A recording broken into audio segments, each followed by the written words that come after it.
Eu queria orar com você, peço que você curve sua cabeça, feche seus olhos.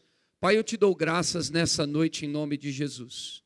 Pela tua graça, pelo teu favor e pelo teu aumento fluindo sobre nossas vidas. Estamos hoje no encerramento da Conferência da Fé, mas a nossa jornada de fé não para aqui. Ela começa aqui. Nós, na verdade, temos uma vida pela frente para expressar, manifestar e praticar aquilo que aprendemos nestes dias. Vimos sinais, prodígios, dons, manifestações do Senhor, maravilhas do Senhor em nosso meio, e queremos, nessa última noite de conferência, receber aquilo que o Senhor tem para nós. Abra o nosso entendimento, os nossos olhos espirituais, para que possamos ver como o Senhor vê, para que possamos avançar em nossos sonhos, projetos e planos, de acordo com a sua vontade, Senhor. É o que nós te pedimos, cremos e te agradecemos, em nome de Jesus, amém. Amém. Dá um glória a Deus aí. Aleluia. Diga, eu sou favorecido por Deus. E eu nasci para dar certo. Diga com fé isso. Diga, eu nasci para dar certo. Eu estou terminando meu livro leva um nome, o título é Eu Nasci para Dar Certo. Essa mensagem Deus me deu quando eu cheguei na cidade de Assis. O Senhor colocou algo no meu coração em meados de 2014, mais ou menos. E eu olhava para aquelas pessoas que estavam cabisbaixas, para baixo, desanimadas, e sempre subia essa mensagem, essa frase no meu coração a respeito do valor humano. É com essas pessoas, Douglas, que eu conto, é elas que eu chamei para entender a palavra da fé e o evangelho da graça, da forma que ele é. Então eu passei a olhar para aquelas pessoas que não conseguiam produzir, refleti na minha história, quando eu também, como crente, não conseguia produzir, não conseguia ter resultados na palavra, e comecei a ensinar a eles aquilo que mudou a minha vida. Eu passei por dois processos na minha vida. O primeiro foi a conversão genuína para o Senhor. Eu aceitei Jesus como Salvador, e a minha vida de fato mudou em alguns aspectos. Eu vivi uma transformação genuína. Eu de verdade me entreguei para Deus como eu me entreguei, da forma, com a mesma força e intensidade que eu me entreguei para o mundo quando eu não conhecia Deus. Então eu imaginava que se para o mundo eu fui com força, quando Jesus entrou na minha vida eu precisava servir Ele com a mesma ou com muito mais força do que eu servia ao mundo. Então esse foi o primeiro processo da minha vida, a minha conversão. Agora, eu passei por um segundo processo que eu considero tão importante quanto a conversão. De fato eu ia para o céu, de fato eu poderia me encontrar com o Senhor e viver como um salvo aqui nessa terra, mas não desfrutar do melhor dessa terra. Iria para o céu quando morresse, mas eu não desfrutaria do melhor dessa terra até que eu tive um encontro com a palavra da fé. O meu primeiro pastor, na igreja que eu fui levantado a pastor, antes de conhecer o Verbo da Vida, eu já tinha iniciado e aberto algumas obras. Eu comecei muito cedo na igreja e eu já tinha pastoreado alguns lugares. E o meu pastor teve o contato com o Rema na cidade de Campinas, na igreja do pastor Emílio. E quando ele começou a estudar no Rema, ele sofreu uma forte influência com os livros do irmão Reagan e de T.L. Osborne. Então ele trouxe para a nossa livraria, não existia uma livraria, ele montou literaturas do irmão Reagan e do T.L. Osborne. Como esse meu primeiro pastor, ele veio da Igreja da Graça, que o missionário Soares fundou e ministra e prega, então ele também já tinha um contato com as literaturas, foi assim que ele chegou até o Rema. Lendo aqueles livros, eu comecei a pegar na bancada que ele fazia como livraria aqueles livros, já sendo um pastor auxiliar lá naquele trabalho. Depois fui guiado e dirigido, levado para alguns bairros e cidades onde ele queria abrir obra, e eu sempre abria a obra, passava um ano e 2 meses, 1 ano e meio, ele transferia, eu e minha esposa. Eu sonhava em ter filhos, eu segurei por muito tempo o desejo de ter filhos. Eu dizia à minha esposa, enquanto não estivermos pastoreando num lugar fixo, não é ideal que nós venhamos ter filhos, nós não tínhamos condições financeiras. Eu morava na igreja, dormia em cima de um altar. Nosso travesseiro era o pé de um púlpito de madeira. Por muitas vezes nós não tínhamos nem o que comer, nós saíamos com um ofício em nome da igreja e pedíamos doações de comidas em açougues, supermercados. Nós vivíamos nitidamente para a obra de Deus. Isso inibiu alguns sonhos por um tempo, como o caso de querer ter um filho. Eu fui ter filho depois de 5 anos pastoreando nesse primeiro ministério, porque não havia realmente nenhuma condição de ter um filho e dar uma condição boa para o filho. Eu não queria que a minha filha, hoje com 18 anos, crescesse e enxergasse que o evangelho é um lugar de falta. Alô, você está aqui? Eu queria que ela tivesse a mentalidade correta, a visão certa. Mas, na verdade, eu estava passando por esse processo que eu chamo de segunda conversão. Primeiro eu aceitei Jesus, preguei o evangelho por algum tempo, evangelizei, entrava em bairros, entrava em favelas, entrava em lugares e alugava ônibus, colocava ônibus, enchia os ônibus e levava para a igreja daquele pastor. Nós fazíamos trabalhos de evangelismo, distribuição de alimento, ações sociais, tudo isso é bíblico, a igreja precisa ser relevante e fazer a obra também fora do templo. Até aí estava tudo certo, mas o problema é que eu vivia uma miséria, eu não tinha condições nem de colocar um filho no mundo. Eu não tinha comida, nós não tínhamos alimento, o pouco que tinha era doado. Uma das igrejas que eu pastoreei e dirigi dentro desse primeiro ministério, era na frente de uma feira de domingo. Então nos domingos pela manhã eu abria a igreja e colocava uma mesa de oração na frente da igreja. E nessa mesa tinha um caderno, e aí eu chamava as pessoas da feira para que eu pudesse orar dentro da igreja por elas. Eu e minha esposa evangelizavam essas pessoas. Quando acabava a feira, por eu emprestar o banheiro para os donos da barraca de pastel, todos os pastéis que estouravam, eles abriam e encharcavam de óleo, eles guardavam em um pacote e quando terminava a feira ele me dava aqueles pastéis para que eu pudesse comer. Então eu trocava o banheiro pelos pastéis. Essa foi a nossa forma de sustento. A feira acabava e tudo que sobrava, eles também juntavam em sacolas alguns legumes e davam para minha esposa cozinhar. Essa foi a forma que eu vivi. Eu era crente, eu evangelizava, eu fazia ação social, mas eu não entendia que eu tinha direito de prosperar. Eu entendia que a prosperidade viria para alguém que merecesse, que Deus apontasse o dedo e dissesse, esse cara vai prosperar. Em contrapartida, outros que ainda não prosperavam, eu entendia que Deus também dizia, esse não vai prosperar porque não é o tempo ainda, ele não está preparado. E a prosperidade, ela não tem nada a ver com a preparação sua para receber de Deus. A prosperidade é um estilo de vida que está embutido no seu DNA, faz parte da tua raiz, de quem você é. Eu não entendia isso. Então, pegando aqueles livros com o meu pastor, de Kenneth Hagin, como que eu indiquei ontem, Chaves Bíblicas para a Prosperidade, que já tinha sido publicado pela Graça Editorial, eu comecei a ler aquelas literaturas de T.L. Osborne, que falava sobre o valor humano, sobre a importância de servir a Deus corretamente, de quem nós éramos. Livros como Ajunta-te a essa carruagem, Você é o melhor de Deus. Eu entendia, puxa, eu tenho valor, esse negócio de evangelho é bom, além de me salvar, ele também me enriquece. Pegando essas literaturas de Kenneth Hagin, eu comecei a me interessar pelo assunto até que eu descobri que tinha remas, escolas espalhadas, não tantas como hoje, temos quase 200 unidades hoje, mas tinham escolas espalhadas em alguns lugares. Então eu passei a pesquisar e nós não tínhamos a internet como temos hoje. Para acessar a internet eu tinha que ir a uma lan house, colocar algumas horas de internet e pesquisar por um site chamado Cadê, que eu nem sei se existe mais. Cadê o Cadê? Não sei se existe. Hoje temos o Google, hoje temos uma série de coisas. Então eu comecei a pesquisar e descobri que tinha Verbos da Vida perto da casa da minha mãe em São Paulo, na capital. Eu decidi entregar o meu pastoreio ao meu pastor titular e disse a ele, eu irei fazer o rema. Ele falou, mas logo nós vamos ter um rema aqui na cidade também, vamos tentar trazer para cá. Ele não era Verbo da Vida, mas ele tinha essa intenção, ele estudou essa possibilidade. Só que o impacto da vida de homens como Manuel Dias, que pregou na nossa antiga igreja, homens de Deus como Simon Potter, que foi lá pregar na nossa igreja, tinha causado em mim algo, uma mudança muito radical. E eu queria tanto aquela palavra, que eu sabia que se eu estivesse pregando e fazendo a obra, e estudando a palavra, eu não teria, na minha mente, na minha cabeça, isso era uma crença minha, eu não teria o mesmo resultado.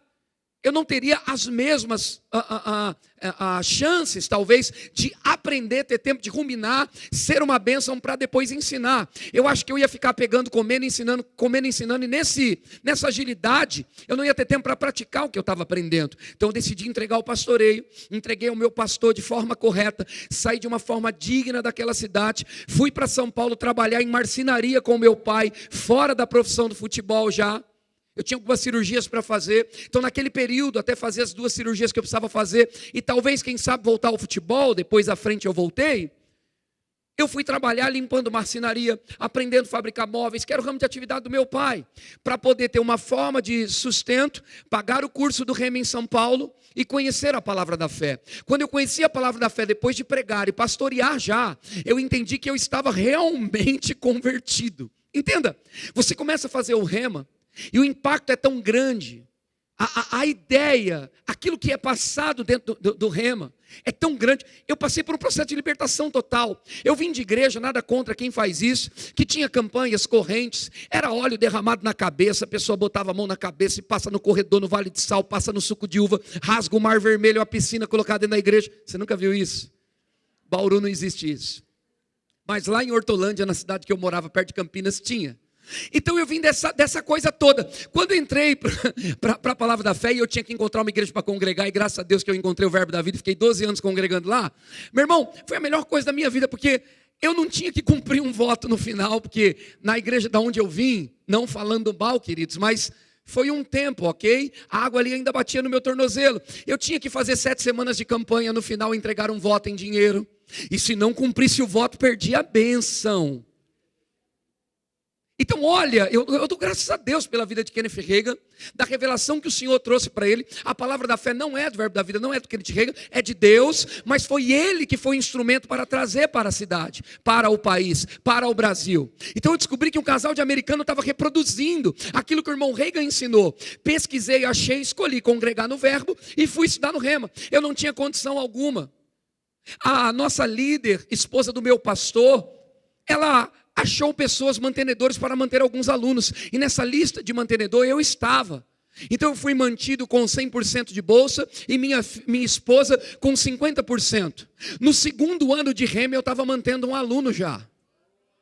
Aleluia. Diga: Deus, por meio do Rema, transforma vidas. Então eu comecei a estudar no Rema e receber aquela libertação por completo, sabe? Eu já não era mais preso a demônios, a vícios, a coisa alguma. Eu era salvo, se morresse, batesse a cabeça na guia, caísse duro, eu estava no céu, gente, porque o céu já estava dentro de mim, estava tudo certo. Agora, eu não vivi uma vida de prosperidade, de abundância. Eu tinha algumas coisas que realmente me travavam. Eu chamo isso de montanhas. Dentro da escola, dentro do Rema, nós temos o texto base que norteou a vida do irmão Hagin. Você é crente, crê na palavra de Deus e lê os livros do Hagin. Qual é o texto base que norteou a vida dele? Diga: Marcos. Ainda bem que o pastor leu o Hagin. Vocês lêem, gente? Diga: Marcos. Quem está aqui já tomou um cafezinho da tarde ou almoçou hoje, dá um amém bem alto. Então me ajuda a pregar. Diga: Marcos, capítulo 11.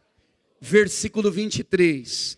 Vamos ver o que está escrito. Põe na tela para nós, eu vou ler junto com você. O texto diz: se alguém disser a esse monte, porque em verdade vos afirmo que se alguém disser a esse monte, ergue-te, lança-te no mar, e não duvidar no seu coração, mas crer que se fará o que se diz, o texto diz, assim será com ele. Então veja, eu era complexado, eu tinha medo de falar em público, mesmo sendo pastor, eu falava gírias ainda, muitas gírias. Eu não tenho um português muito correto, certo, muito bacana, muito bonito. Eu falo ainda e uso nas pregações algumas palavras que são costumes do interior, que eu aprendi lá com o meu povo. Eu uso alguns termos assim, que não está no dicionário não, gente. Você não vai conseguir entender o que eu estou falando. Por exemplo, lá na igreja, quando alguém faz alguma besteira, eles costumam dizer assim: aquele camarada ramelou. Não tem no dicionário ramelar. O que é ramelar, gente?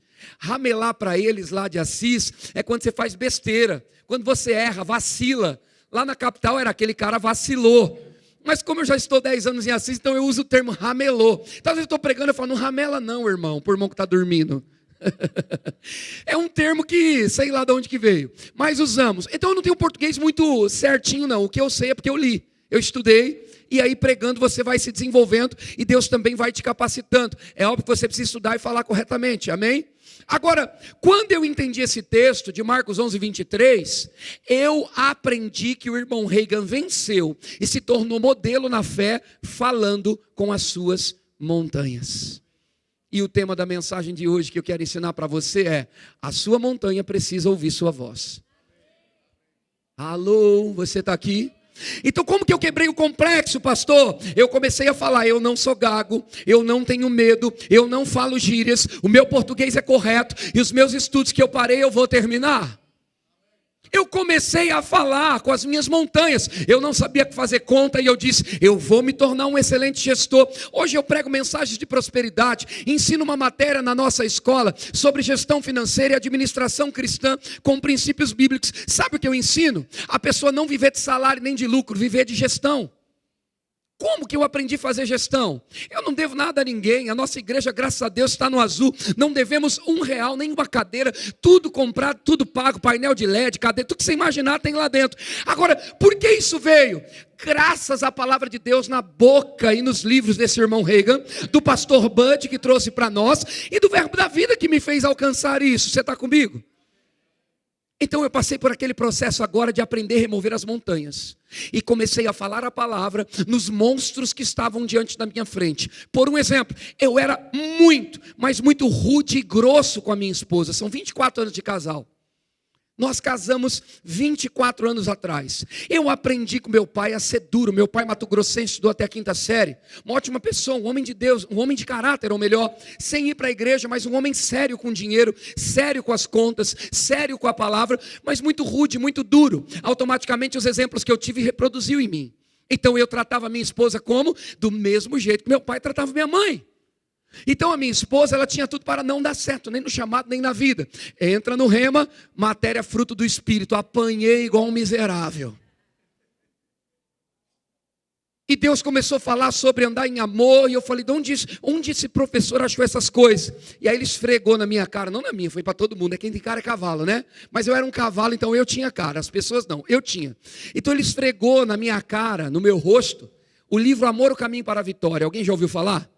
Deveria estar na sua cabeceira, na prateleira ou no criado mudo do teu quarto, para você ler todo ano esse livro, se possível de 2 em 2, de 3 em 3 meses. Então eu aprendi a perdoar, eu aprendi a usar a minha fé. Como assim? O amor, o caminho para a vitória, usar a fé? Sim, o irmão Reagan usa ali o contexto de que a tua fé, ela produz, ela prospera quando você tem uma vida de amor, diga amém.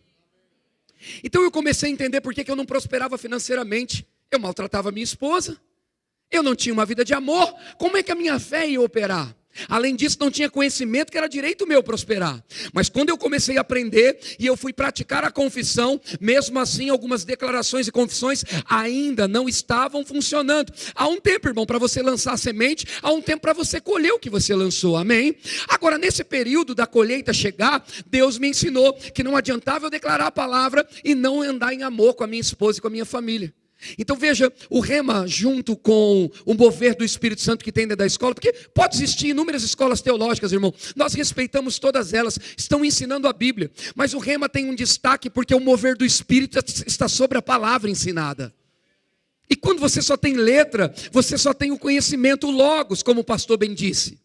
E se você só tem o conhecimento, a letra, o logos, isso não vai mudar a sua vida. Eu já pastoreava, eu já fazia a obra de Deus, mas eu não tinha uma vida de abundância, de prosperidade. E essa coisa da abundância, da prosperidade, não é uma tese de um pastor, isso faz parte da salvação, irmão.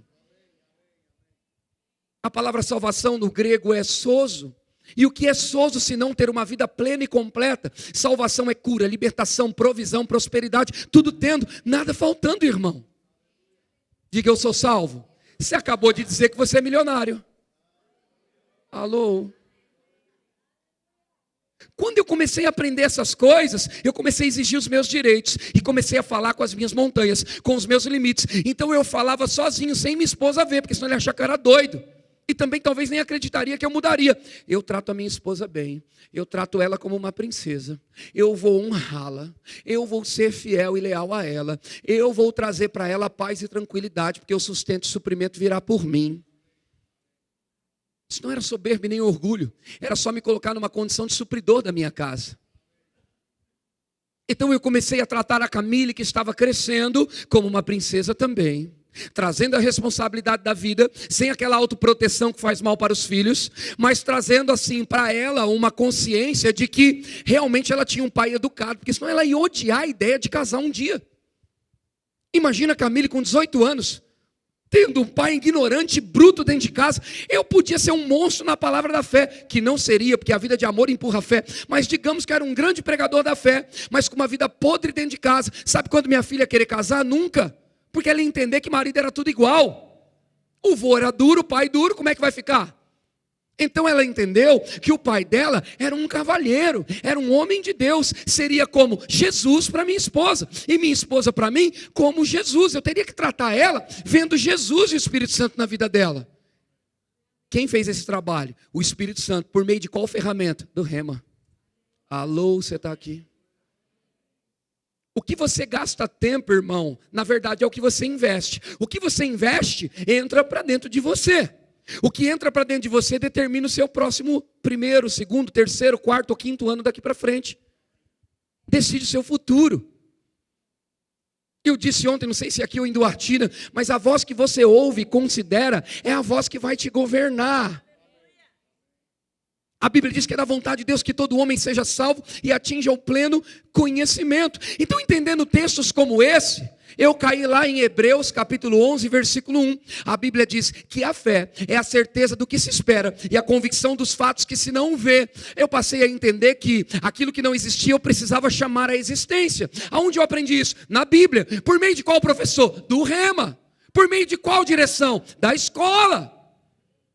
Se você é membro dessa igreja, você precisa dedicar o seu tempo e um pouco do teu recurso, e se não tiver recurso, no mínimo a tua fé, para fazer a inscrição enquanto está aberto e estudar nessa escola, que mudou a minha vida. E agora veja, assistem 105 mil habitantes.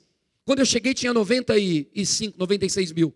Muita gente mudando para lá. Deixa eu te falar uma coisa, não tinha pão de açúcar, não tinha redes grandes, havia um monopólio, um governo que dominava e trazia tudo só para ele. Eu comecei a orar pelas cadeiras de vereador, e eu disse, as pessoas que pensam contrário da vontade de Deus, impedem o crescimento, desejando monopólio nessa cidade, vão cair dessas cadeiras. Sabe o que aconteceu, irmão? Na primeira eleição conosco lá na cidade, e nós fazemos cultos lá de orientação política, para as pessoas saberem quem votar, pessoas de valores, que preza pelo reino, pela família, pelo evangelho. Trocamos 9 cadeiras de vereadores. O que aconteceu com a cidade? O monopólio foi caindo por terra. Eu e minha esposa escrevíamos, minha esposa chegou a mandar e-mail, mensagem, para vir Swift, para vir Pão de Açúcar, para vir Bob's, para vir Habib's, para vir franquias aí, para ir até a cidade, como já tem lá McDonald's, Burger King e tudo mais. Nós enviávamos e nós profetizávamos. Sabe o que acontece hoje e o que está acontecendo na cidade?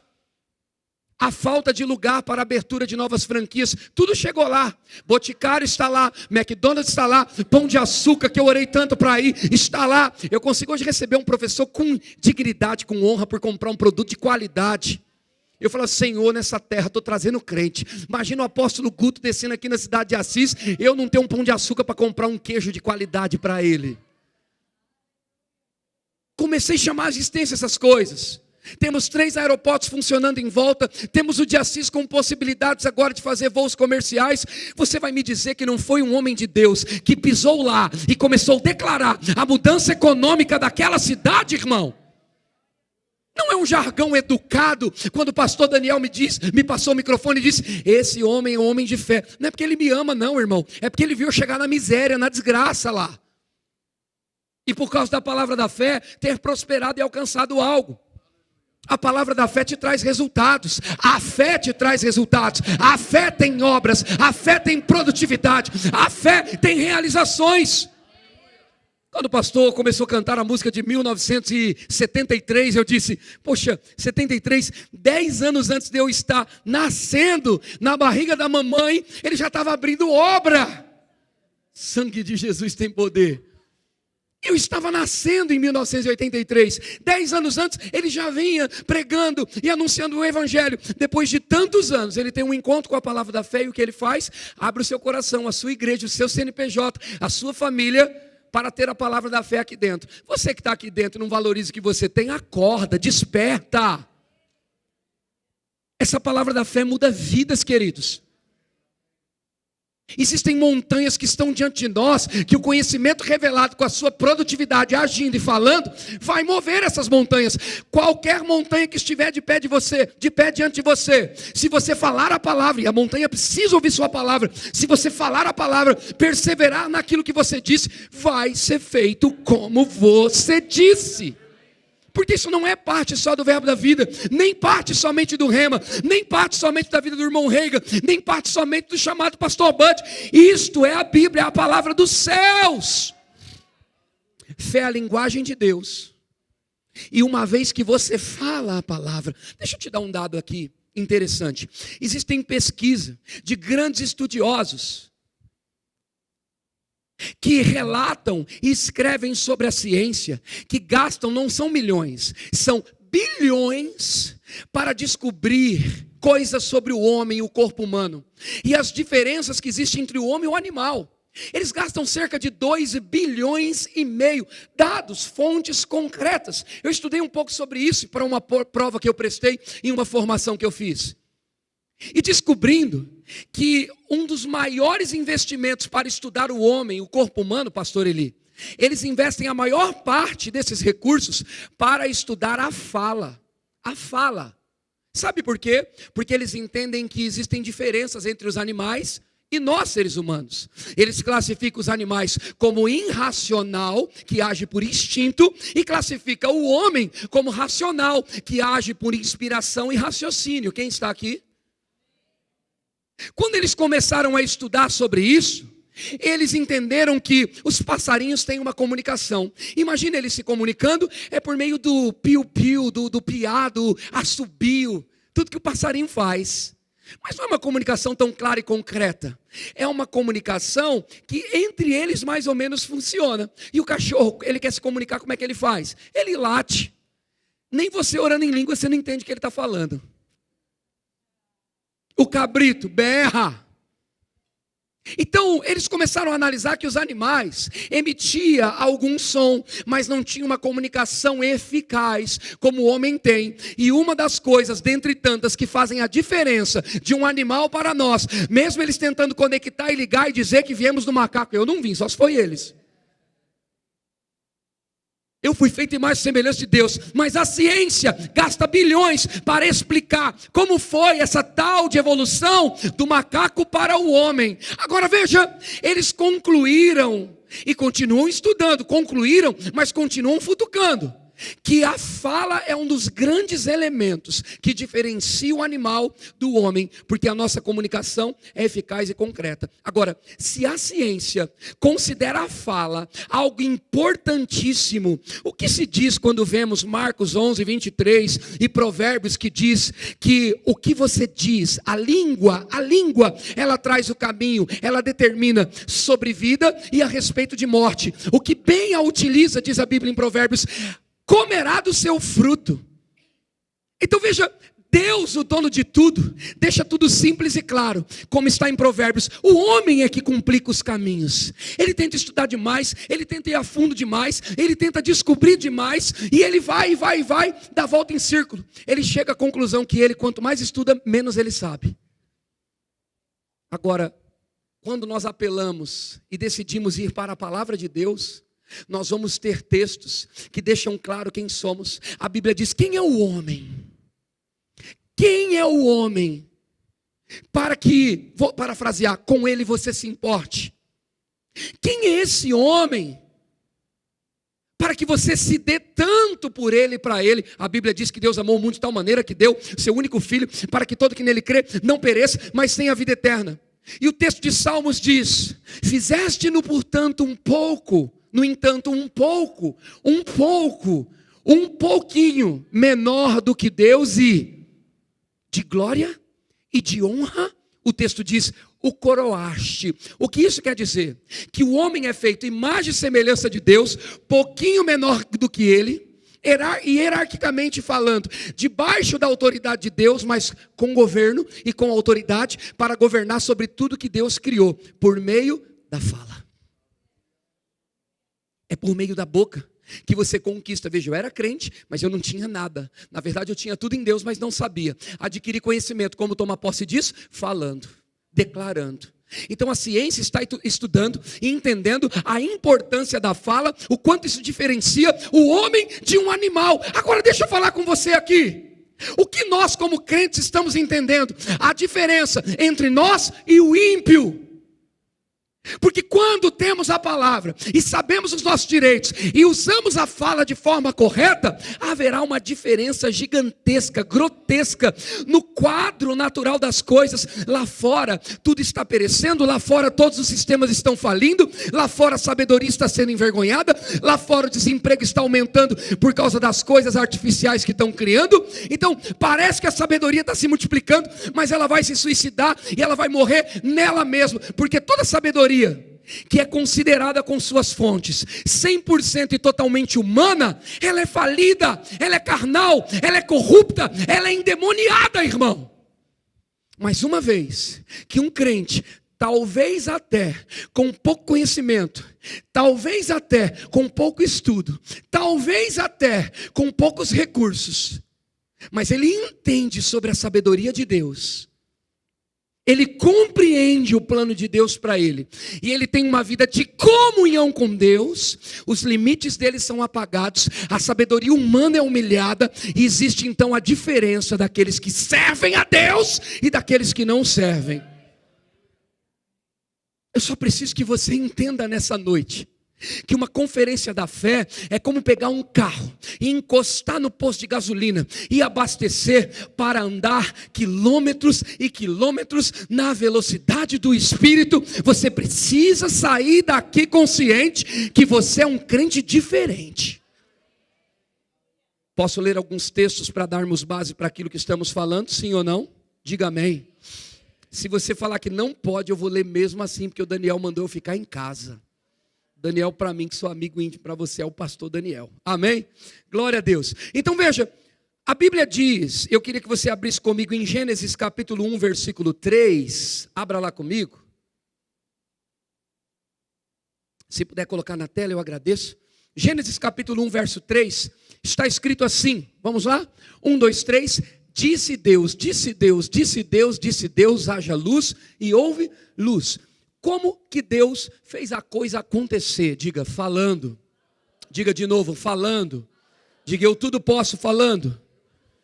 Agora veja, a Bíblia diz em 1 Tessalonicenses capítulo 5, versículo 23, o mesmo Deus da paz vos santifique em tudo, o vosso espírito, alma e corpo, sejam conservados, íntegros, irrepreensíveis, na vinda do nosso Senhor Jesus Cristo. Sim, esse texto está falando sobre corpo, alma e espírito, ser apresentado diante de Deus de forma irrepreensível. Por isso que nós batemos contra a doutrina que chamam de doutrina da graça, mas na verdade é uma desgraça, que permite que as pessoas vivam de qualquer forma, achando que não há consequência para os seus erros. Não há graça que iniba o juízo, querido. Se as pessoas erram, conscientes do que estão fazendo, e continuam na prática do erro, dizendo que estão servindo a Deus, indo à igreja, elas sofrerão consequências. Você nunca será livre das consequências das suas escolhas, irmão. Quem está aqui? Então a Bíblia diz, para apresentarmos o nosso corpo irrepreensível, a nossa mente e alma irrepreensível, nosso espírito de forma irrepreensível. Queremos estar diante do Senhor, e não só para o grande dia, mas você está na presença dele o tempo todo, prestando conta de uma boa consciência. Agora, se a Bíblia diz que o meu corpo precisa ser irrepreensível, aonde está a tua boca? Por mais que a tua voz venha do teu espírito, passe pelo cérebro e receba, o cérebro envie comando para o órgão, para a tua boca, ele está no corpo, e a boca precisa ser irrepreensível, de uma forma na qual ela mais te dá conquista do que derrotas. Diga amém por isso. Agora veja o texto. Queria que você abrisse comigo, por favor, em Romanos capítulo 4, versículo de número 17. Dá só um pouquinho de retorno aqui para mim, ou PA, tanto faz, estou tão perto do PA aqui que pode ser o PA também.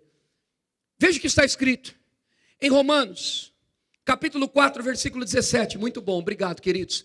Como está escrito: por pai de muitas nações te constituí, perante aquele no qual, diga comigo, creu. Agora o texto diz, o Deus que vivifica os mortos e chama à existência as coisas que não existem. A fala vai confundir muitos sábios. Quando você entende a palavra, aquilo que não existe, ou a montanha que está diante de você, precisa ser removida, aquilo que não existe precisa ser trazido, colocado no teu contexto de vida. Tudo que não existe, para de pedir para Deus te dar e use a palavra para tomar posse, porque já é teu. Alô? O texto diz, na parte B aqui, e chama a existência as coisas que não existem. Olha para mim, queridos, o que não existe na tua vida, eu vou perguntar de forma diferente, o que é que está atrás da montanha?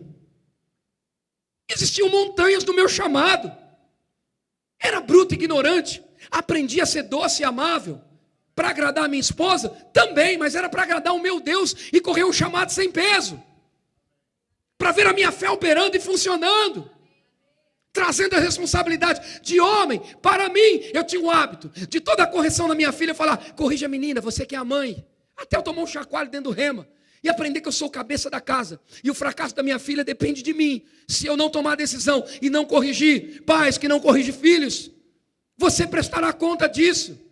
O seu filho errou, você precisa ensinar, sente com ele, mostre a palavra, mostre por que ele tem que acertar, fale de Deus para ele, e ele vai ser uma bênção.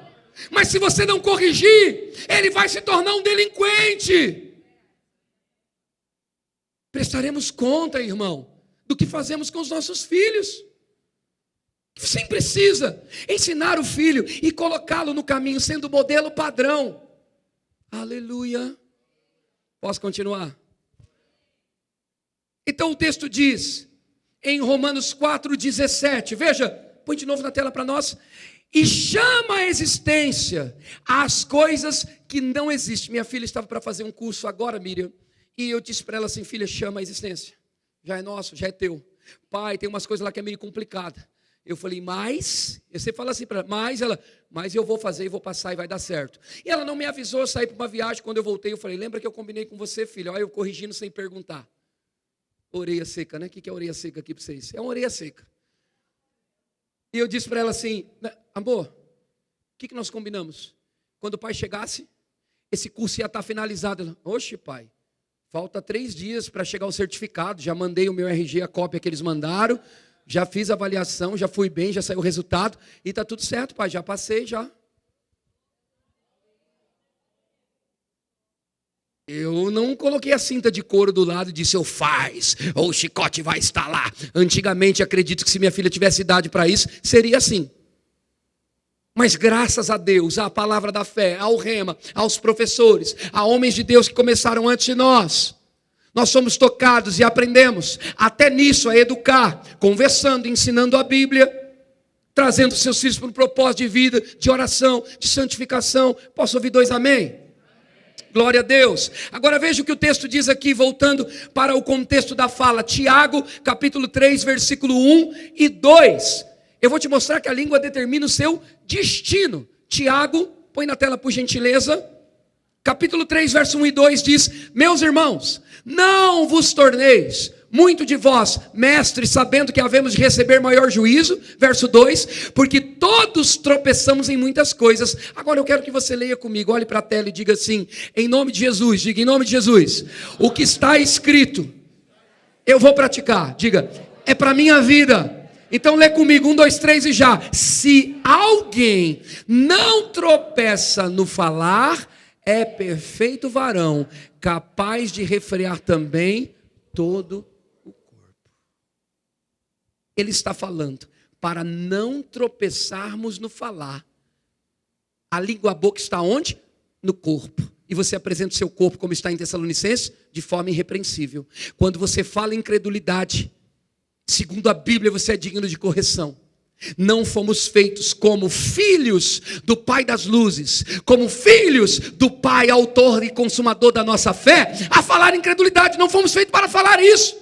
Nós somos feitos para falar a palavra. Pessoas vão chamar isso de autoajuda, outros vão chamar isso de lei da atração. Tudo que a ciência está gastando bilhões para descobrir, está claro, em bom tom para você. Você olha para a palavra e entende que realmente a fala e a boca faz diferença entre você e o tal estudioso, entre você e a ciência, entre você e o homem comum. O que te faz em comum, o que você crê, como você acredita, o que te faz em comum, o novo nascimento, o que te faz em comum, a cultura do reino. Dentro da cultura do reino, você tem que declarar a palavra, falar a palavra. Domina a sua boca e conquiste tudo o que você quiser. dominar a sua boca, é encher a tua mente e o teu coração da palavra. Por quê? Porque a Bíblia diz que a boca fala do que está cheio o mundo. A boca fala do que está cheio no coração se crê para a justiça, e com a boca se confessa. Com a boca se confessa. A tua boca atrai aquilo que Deus já te deu. A Bíblia diz: para todas as suas promessas nós temos o sim e nós temos o amém. Então você determina e diz como vai ser e o que vai acontecer. Você não vai ficar pedindo: ó Senhor, faça isso, ó Senhor, faça aquilo. Há uma autoridade de governo colocada sobre você. Como rei, você não pede muito, você exige. Imagina o rei: será que dá para vocês limparem as ruas? Imagina a prefeita: será que dá para vocês limparem as ruas de Bauru? Se não der, tudo bem, eu compreendo, eu entendo. Não, irmão, ela solta uma ordem do gabinete e eles têm que sair para executar. Agora deixa eu te falar uma coisa: sua palavra, a Bíblia diz que ela não volta vazia. Agora, a palavra de Deus na sua boca também não volta vazia. E tem um detalhe: quando você fala a palavra de Deus na sua boca, assim como a de Deus não volta vazia e a dele em você não volta vazia, há anjos que são colocados como servos, ministradores. Então o que a fala é na vida do crente? A fala é o play, é o apertar o start, é o que libera o comando para que os anjos não entrem de greve. É claro que eles não vão entrar de greve, mas para muitos crentes eles podem não estar trabalhando. Agora, por que ele não trabalha? Porque alguém que conhece os seus direitos não tem usado o seu direito legal de desfrutar de tudo aquilo que Deus projetou para você. Fala a palavra e os anjos saem, fala a palavra e os anjos fazem, fala a palavra e será muito menos força e mais ações espirituais, que é o reino de Deus trabalhando para você. Fala a palavra, declara. Então eu comecei a falar: vem para cá, minha filha, eu quero Burger King. Já contei isso aqui outra vez para vocês. Eu falei: filha, fala a palavra. E ela: pai, vai ter um Burger King aqui. Ela passava dentro do shopping, o nosso mini shopping, está chegando o shopping de verdade. Um mini shopping. Ela entrava no mini shopping e eu falava: filha, vamos dar aquele rolê gigantesco de quilômetros dentro do nosso mega shopping. E ela passava numa loja lá que não produzia muito. E ela dizia: aqui é um lugar legal para lanche, né, pai? Eu falei: essa loja fechou por algum motivo lá. Pararam de produzir ali, foram para um outro ponto, também não deu certo. E aquele espaço grande, ela: pai, aqui dentro do shopping podia ser um Burger King. Eu falei: fala a palavra. E ela ia para o shopping, ela: será que já abriu o Burger King, pai? Ela pequena, a Camila chegou lá 10 anos atrás, ela tem 18, estamos falando aí de 9, 10 anos atrás. E ela: Burger King, pai, Burger King. Eu falei: está chegando, filha, você está falando? Tô, fala a palavra, os anjos trabalham. O legal é que chegou o Burger King, sabe o que o Burger King fez? Não só abriu dentro do shopping, como 2 anos depois da confissão dela, agora abriu na Rui Barbosa, na avenida principal, um maior ainda. E é a loja que mais vende. Dentre ela e o McDonald's é a que mais vende. Mas Deus vai enviar um Burger King para agradar uma criança, meu irmão? Deus, se não existir, Ele cria só para te fazer pleno, completo e feliz. Você crê no Deus do amor, no Deus da provisão, no Deus que ama dar presentes? Ontem eu falei sobre eu gostar e querer dar presente para minha filha. Já tinha dado para ela um iPhone, pagamos lá parcelado. Depois houve uma condição, comprei um MacBook, eu acho que à vista, e ela estudou com o MacBook, fez os cursos dela com o MacBook, dá aula na escolinha com o MacBook, ensina os adolescentes com o MacBook. E aí eu vi que ela tinha necessidade de um iPad. Poxa, tendo os dois, ela vivia pegando o meu. E eu falei: poxa, eu quero estudar essa menina. Vai estudar no MacBook? Pai, é diferente, né? O iPad e tal. Vai o pai besta babão comprar um iPad para ela. Aí dei o iPad, ela está com tudo conectado. iPad, MacBook e iPhone. E agora eu estava pensando no que dá para ela. Por quê? Porque o pai ama dar presentes. O pai ama ver o sorriso da filha. Agora, quando você tem uma filha obediente, é melhor ainda, não é? Sim ou não? Então eu me projetei agora para dar habilitação e futuramente, dentro das condições que o Senhor já colocou dentro de nós, comprar um carro para ela. Assim que o Senhor disser que é o tempo, eu vou comprar, né? Nem tanto pela condição, querido. É exatamente por ser o tempo, né? Você tem que entender o tempo. Eu não dou tudo o que ela pede. Eu entendo o que ela pede. Se eu vejo que há um benefício para ela e que aquilo não desagrada a Deus, eu me projeto para poder estabelecer aquele desejo. Agora vamos lá, gente, vamos lá, cá para nós. Nós como homens queremos abençoar tanto os nossos filhos, quanto mais o vosso Pai Celeste, que está nos céus, vos dará boas coisas.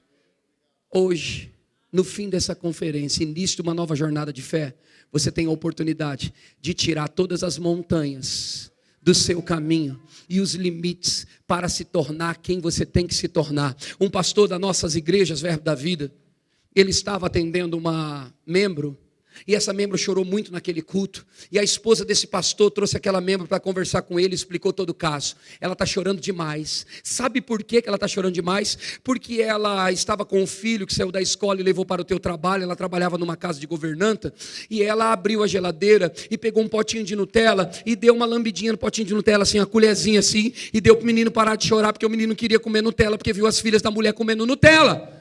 E aí a dona viu que mexeu na Nutella, perguntou, ela sinceramente, ela disse, sim, eu dei um pouquinho de Nutella para meu filho, ele estava chorando porque a sua filha havia comido. Quem é você, a dona disse, para comer a Nutella dos meus filhos?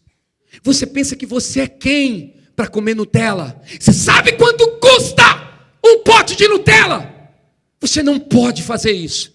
Não coma Nutella. Em outras palavras, isso aqui está num nível acima. Não é para você, essa mulher triste, ofendida, foi embora, mas ela precisava do emprego, não pediu a conta, estava chorosa na igreja. A esposa do pastor trouxe ela para falar com o pastor, e o pastor perguntou o que aconteceu. Então o pastor pegou o seu diácono e falou, vai lá, compra 20 potes de Nutella.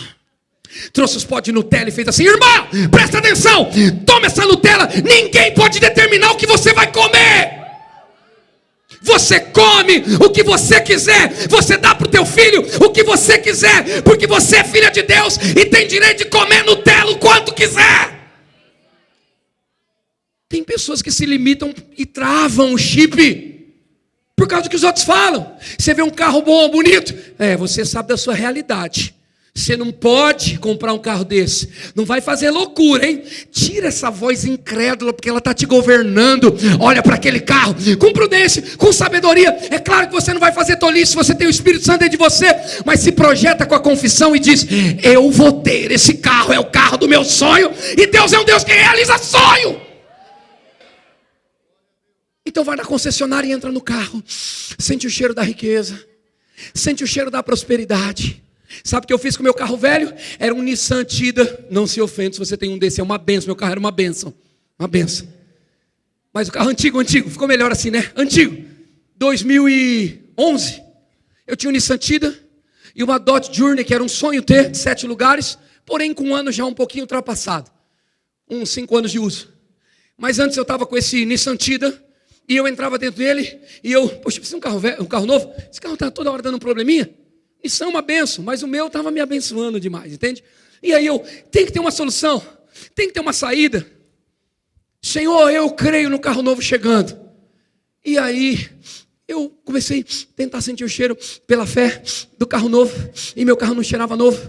E eu falei, será que vende alguma daqueles cheirinhos que põe no retrovisor com essência de carro novo? E aí eu descobri com um cara da minha igreja que pule carro.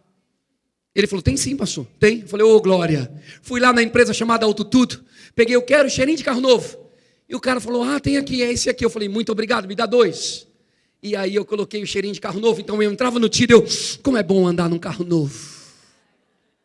Fazem 1 ano e 7 meses que eu troquei meus carros por 2.0. Pastor, que inveja. Não fica com inveja não, é fé mesmo. Diga a palavra. Aos olhos naturais não tinha como isso acontecer. Mas o Senhor soprou o vento. Como o Senhor trocou de carro? Foi interessante que eu estava viajando e a minha esposa falou, amor, bateram no Tida. Falei, como assim? Ela, veio um T-Cross, que é o carro que ela tem hoje. Veio um T-Cross e deu no meio da porta, amor. Ai, amor, e o moço do seguro falou para mim que deu perca total. Eu falei, glória a Deus, você está bem? Ela falou, tô. Eu falei, Camille, tá brincando? Eu falei, glória a Deus, Senhor. Usa o teu servo. Brincadeira, foi um acidente. Ela não estava errada. E o seguro do cara, eu tinha seguro no meu, pagaria também. Mas o seguro, você tinha seguro no carro velho, pastor? Tinha, irmão, porque eu já estava chamando um novo, né? Então a batida, pá! Tinha 2 seguros para receber, claro que não recebe os 2, né? Mas podia acionar os 2. Enrolou um pouquinho o moído lá. Ela falou, e aí, amor? Eu falei, aí nada, eu já... Sabe quem é a... alguns vão saber. A Bel, Bebel, a Isabel, Maria Isabel. lá de Sorocaba, do pastor Williams, Verbo da Vida, vendedora de carro na Volkswagen, compra com ela porque ela é dizimista, amém? E eu liguei para ela e falei, Bel, carro, o que tem aí? Ela, pastor, tem esse aqui. Ela sabia que eu tinha gostado do carro, era um Nivus, o carro que eu estou hoje. Ela, esse aqui, eu falei, vou aí ver. Fui lá, tranquilinho, pastor. Tinha o meu carro para dar de entrada, tinha o batidão no outro carro, tinha uns vintão guardados no bolso, juntado, gestão e graça de Deus. Cheguei com um pacotão de coisa lá, falei, vamos fazer negócio, minha filha. Entrei no carro novo, mas eu já tinha o cheirinho do carro novo, na mente e no coração. O coração tem que ser preparado para receber coisas grandes. Aleluia. E ela, pastor, e aí? Falei, é esse mesmo. Ela, como vai ser? Eu, dessa forma, assim, assim, assado. Ela, então tá bom, pastor. Batemos o martelo. Que legal pegar a pista com 2 carros zero. Eu olhando para ela e falei, aqueles dias que você dormiu na igreja, que comemos pastel cheio de óleo, que ficamos vivendo 1 ano fazendo polenta com carne moída, porque não tinha comida, não tinha arroz, comia polenta, carne moída, que era barato. Não me convide para comer polenta, carne moída. Cafezinho tá bom. Valeu a pena. Aprendemos a palavra e começamos a desfrutar da abundância. Como que eu vou te pregar rompimento? Fé que funciona? Sem mostrar para você o testemunho da minha própria vida. Essa palavra prospera qualquer um que está sentado aqui. Basta você se levantar e falar a palavra. Diga assim, eu sou favorecido por Deus e nasci para dar certo. Tudo que você fazer debaixo da direção de Deus vai funcionar, irmão. Aleluia. Você pode dizer, essa será a minha melhor semana? Aleluia. Glória a Deus. Salmos 33, verso 6 até o verso 9. E a gente começa a finalizar daqui 2 horas. Estou brincando. Salmos 33, põe na tela para nós. Vamos do 6 ao 9. Está escrito assim. E eu vou te mostrar que a fé é o idioma de Deus, é o idioma do reino de Deus e também a linguagem da redenção. Os céus por sua palavra se fizeram e pelo sopro da sua boca o exército de Deus. Deixa eu te falar uma coisa. Você também faz parte do exército de Deus. Mais um pouco. Ele ajunta em montões as águas do mar e em reservatório encerra as grandes vagas. Vamos lá? Tema ao Senhor toda a terra, temam-no todos os habitantes do mundo. Último. Pois ele falou e tudo se fez. Ele ordenou e tudo passou a existir. Você diz, ele fez tudo? Ele tem tudo, mas a forma de nós possuirmos o que ele tem que nos deu é por meio da fala.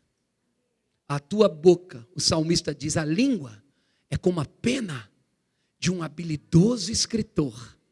Que história nós vamos escrever nesse último dia de conferência da fé? O que você está escrevendo para 24? Eu não sei se você fez isso aqui na sua igreja, lá eu mandei o povo fazer isso, vai uma direção aí para você, um nugget já embutido nos seus cultos. Pega uma folha, um papel, caneta, a modo antigo, ok? E escreva para esses próximos 10 meses e pouquinho. Como será o seu 2024? Coloca a lista de prioridades. Esse projeto até o final do ano vai aumentar. Mas você escreve. Eu quero isso. Eu quero este valor, este salário. Eu quero este negócio realizando essas coisas. Eu quero fazer esses feitos. Eu quero entrar de cabeça na obra de Deus. Quero concluir o rema. Eu quero. E você escreve. E passa tempo com isso dia após dia. Declarando essas coisas. Eu tenho 34 confissões e declarações aqui na tela do meu celular. Que eu faço há anos, eu aumento, eu comecei com 10. A primeira que eu fazia era: o Senhor me aumentará na terra que eu estiver, mais e mais, a mim, a minha família e aos meus filhos. Eu falava 10 vezes na mão do dedo: o Senhor me aumentará mais e mais. E fui fazendo isso, Depois achei outras confissões e declarações e comecei a falar, escrever. Sabe o que acontece, irmão? Eu olho para essas confissões e declarações, não existe nenhuma delas que não estão se cumprindo. Eu chamava à existência governos, pessoas de poder e autoridade dentro da nossa igreja. Eu chamava, além das pessoas de condições humildes que evangelizávamos, médicos, doutores. Eu tenho doutores, tenho médicos, tenho pessoas lá que são dentistas, veterinários, advogados. Tenho vereadores na igreja, assessor dos deputados está na minha igreja. Por que eles estão lá? Porque existia um doido, um maluco, que saiu da favela da Vila Zate, São Paulo, e aprendeu essa tal de palavra da fé, e começou a declarar e falar. Isso mudou o meu comportamento, meu contexto de vida, o meu casamento, a minha família, e hoje aqui em Bauru está incentivando você, pela palavra, para transformar qualquer contexto. Oramos pelo irmão, declarando sobre ele a restituição e a restauração. Os médicos são uma bênção, glória a Deus por eles, mas no quesito saúde, cremos na cura. Então que seja todo homem com um diagnóstico correto, humanamente falando, seja todo homem mentiroso e a palavra verdadeira. Por quê? Porque quando você libera a palavra, homens de sabedoria humana é envergonhado. Então nós falamos cura sobre ele, restauração sobre ele, a mente dele perfeita como de uma criança, perfeita como de um ser idôneo, perfeita. Nós declaramos, e sabe o que está acontecendo nessa hora naquele leito no hospital? A mente e o corpo dele está sendo restaurado por completo, por causa da palavra.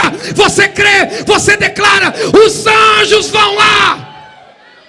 Faça essa montanha ouvir a sua voz e diga a ela quem é que manda. Estava na frente de Jesus, não era um monte simbólico, e ele diz: se disser a esse monte, ele estava falando, o que vocês falarem e disser, crendo, o que vocês confessarem e declararem, vai acontecer. Então se a montanha está lá, não é para reclamar, é um exercício para a sua fé. Atropela ela. Se ela não sair com você declarando, com você confessando, naquele primeiro dia, você continua crendo e mandando palavra. Se ela não sair no segundo dia, no terceiro dia, você continua crendo e liberando a palavra. Isso vai fazer o quê? O movimento entre você e a confissão vai trazer uma crença correta para o teu coração. Chegará uma hora que você vai ficar plenamente convicto. E uma vez que você está plenamente convicto, você vai falar agora, usurpando não só da tua fé, mas também usando dos dons de Deus. Há lugares que a tua fé te leva e você vai até lá, mas você não sabe como ultrapassar e derrubar aquilo. Você continua falando em fé, o dom da fé pega junto com você, irmão, e ele faz além. Existem coisas da Bíblia que nós precisamos usurpar e são direitos nossos. Você pode ter o espírito da fé dentro de você, algo como que uma coisa que te possui. Você se nega a falar negativo, se nega a falar a realidade, o natural, para falar a realidade de Deus, a sua realidade em Cristo. Então o espírito da fé possui você, e você começa a andar declarando, andar falando. E se você se deparar com o mar, e a tua mente quiser te confundir, continua falando, continua declarando que o dom da fé entra em operação. Todo crente pode desfrutar disso. E aí coisas extraordinárias acontecem. E Deus é glorificado na sua vida. Louvor pode subir. Pense que não é só uma conferência, é o encontro da fome com a vontade de comer, ou seja, um crente cheio de vontade de prosperar, com a solução que é a palavra falada. Sabe, irmão, quantas vezes eu já preguei esse sermão na minha igreja, nos 10 anos que eu evangelizo lá, 9 anos e meio, 6 anos que existe a nossa comunidade? Eu sei lá, várias vezes. Eu tenho quartos, cultos, fé. Não que os outros não são de fé, mas eu prego outros temas no domingo, que o Senhor me inspira, e se me inspirar a pregar de fé, eu vou pregar sobre fé, vou pregar sobre fé, mas as quartas eu dedico para eu e os pastores falar de fé o tempo todo. Tem uma escola que fala de fé. Por quê? Porque fé é a linguagem de Deus, fé movimenta os anjos, fé te sustenta, fé faz você não se misturar com as coisas desse mundo, fé mantém o seu casamento de pé. Sem fé é impossível agradar a Deus. E tudo que eu e você quer como cristão é agradar a Deus. Então não permita que a sua boca fale incredulidade e comece a construir o futuro que você deseja. Senhor, o meu futuro está na sua mão. Ele está dizendo: ei, seu futuro está na sua boca. O que bem utiliza a língua comerá do seu fruto. O seu futuro está na tua língua. Se você falar, você vai escrever. A pena do habilidoso escritor está na palavra. Se você falar, a sua história vai ser escrita. Ainda que papai e mamãe dizem que você não ia dar para nada, ainda que alguém disse que você não iria prosperar, ainda que alguém falou que você não trocaria de carro esse ano, ainda que alguém te aconselhou, não é hora de investir, de comprar, de construir. Ei, fala o que você crê, fala o contrário disso e diga: esse é o tempo da minha colheita, esse é o ano da abundância. É o ano da abundância, é o ano da abundância. Ah, meu irmão, é o ano da abundância. Fala isso, se desperta para isso. Alguém me disse: pastor, a cidade de Assis é uma bênção. Eu falei: porque eu estou lá. O senhor é soberbo? Não, eu só sou humilde para aceitar o que Deus me fez. Porque soberba é quando você não aceita o que a Bíblia diz, irmão. Isso é soberba. Ah, eu sou pobre, miserável, cego e nu, pecador. Não, eu era. E eu fiquei muito tempo pregando o evangelho, abrindo obra e sendo pobre. Depois eu descobri que a pobreza é uma das maldições que o Senhor Jesus levou. Então eu disse: Senhor, eu não posso estar contrário pegando uma coisa que o Senhor já tirou da minha vida. Não, eu vou andar de forma irrepreensível. Se a prosperidade é para mim, nem que eu não goste, eu quero. Que não gosta o quê, meu irmão? Tu não gosta de olhar o melhor sabonete e comprar? O melhor creme hidratante e comprar? Mulheres, você não gosta do melhor salão de beleza de Bauru? Aleluia. Gosta não, gente? Você não gosta de entrar no carro que cheira de novo? Nem que tu compre o cheirinho primeiro. Deixa de chamar de louco, de maluco. Mas o louco e o maluco estão andando com o carro. Zero. Ai, pastor, esse negócio de prosperidade, não tem como descolar a prosperidade do evangelho. Porque ele supriu Jesus. A boca traz dinheiro, irmão. Mas certa vez cobraram imposto. E ele estava desprovido talvez ali do gasofilácio e daquilo que mantinha a obra. Então ele disse o quê?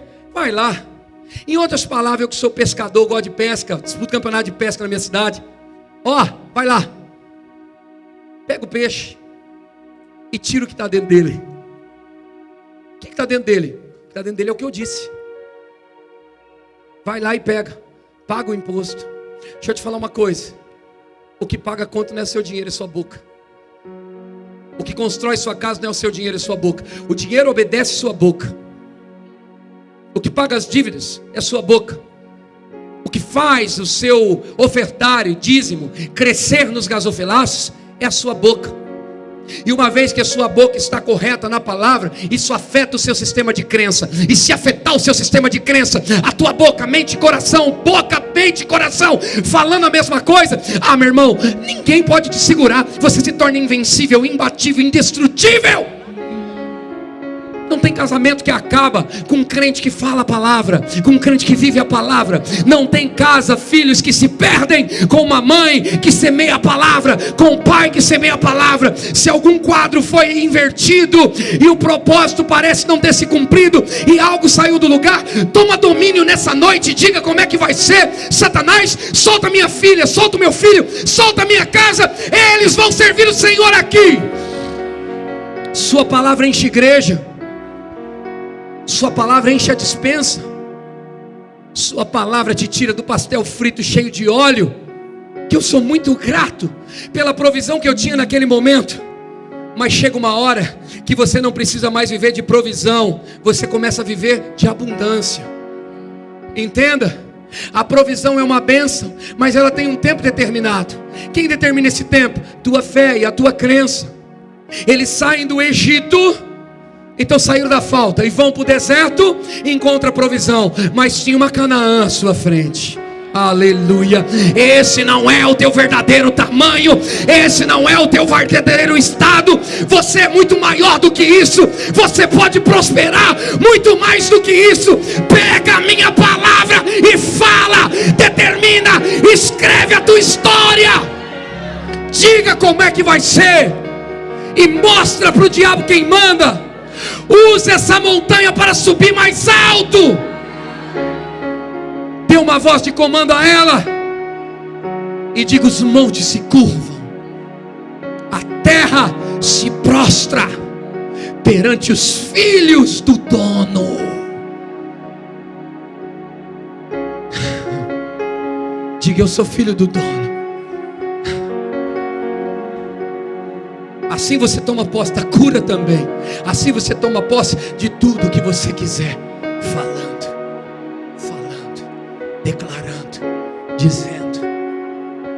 Essa lei, ela funciona em Assis, funciona em Bauru.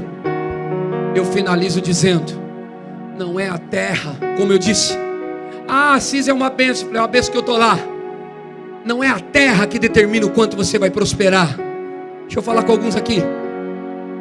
Eu estou buscando uma porta de emprego, porque na minha profissão, só em tal cidade tem, só em tal estado tem, lá eu tenho mais oportunidade. Deixa eu libertar você desse pensamento medíocre, diabólico, que não condiz com a palavra de Deus. O que não existia aqui, se Deus encontrar um homem de fé, passa a existir. Se não tem a multinacional, ela vai chegar. Se não tem a empresa, ela vai chegar. Se não tem alguém que aceite o seu currículo, esse salário vai chegar. Aquilo que você precisa está no teu coração. Fala, libera e diga como é que vai ser. Aleluia.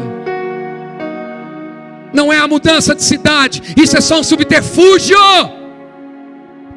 Não é a mudança de ministério, de igreja, é só um subterfúgio. Na verdade, a mudança de crença é crer corretamente e projetar a tua vida com a tua boca e dizer: vai ser assim, as portas vão se abrir. Pastor Rafael da minha igreja, sempre dou testemunho dele.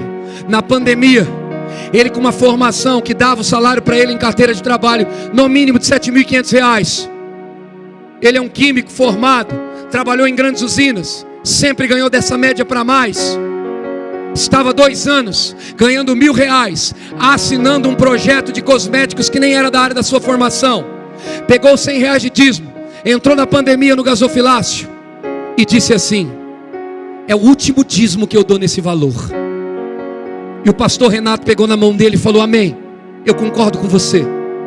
Ele foi embora, entrou no LinkedIn, colocou o currículo dele lá e disse: Deus, eu não aceito o mês que vem, numa pandemia como essa. O cara na pandemia podia dizer: não vai ter trabalho, não vai ter serviço. Numa pandemia como essa eu não poder ajudar a igreja. Eu não aceito mais esse dízimo.